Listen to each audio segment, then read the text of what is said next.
Iraq's Prime Minister Haider alAbadi announced Saturday end of the war against militant group Islamic State ISIS in Iraq, and said that Iraqi forces had regained control of the country's border with Syria. "Our forces are in complete control of the Iraqi-Syrian border and I, therefore, announced the end of the war against Daesh," Abadi told a conference in Bagad, as cited by AFP. Iraqi Prime Minister Haider alAbadi attends a news conference in Kirkuk, Iraq, October 14, 2016. RasheedReuters keep up with this story and more by subscribing now. In a separate statement, the Iraqi military declared the country totally liberated from ISIS. The US-led Operation Inherent Resolve, which was formed to defeat ISIS, also announced the victory in a statement on Twitter. The announcement comes 2 days after the Russian military announced the defeat of the militants in neighboring Syria, where Moscow is backing Syrian government forces.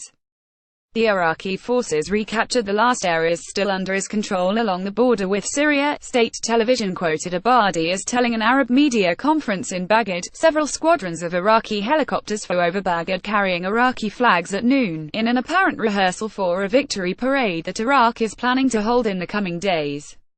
ISIS seized control of swaths of Iraq and Syria in a lightning campaign in 2014, but in recent months has been ousted from its strongholds in Iraq and Syria. Mosul, its de facto Iraqi capital, was retaken by Iraqi government forces backed by US-led coalition airstrikes in July after months of pitched battle. Raqqa, the organization's Syrian base and self-declared capital, was retaken by Arab and Kurdish militias in September. Last month, Bagad announced that its forces had driven ISIS from Rawa, the last Iraqi town near the Syrian border still was held by the group. "Our heroic armed forces have now secured the entire length of the Iraq-Syria border. We defeated Daesh through our unity and sacrifice for the nation. Long live Iraq and its people," Abadi said in a tweet Saturday. The forces fighting ISIS in Iraq and Syria now expect a new phase of guerrilla warfare, a tactic the militants have already shown themselves capable of.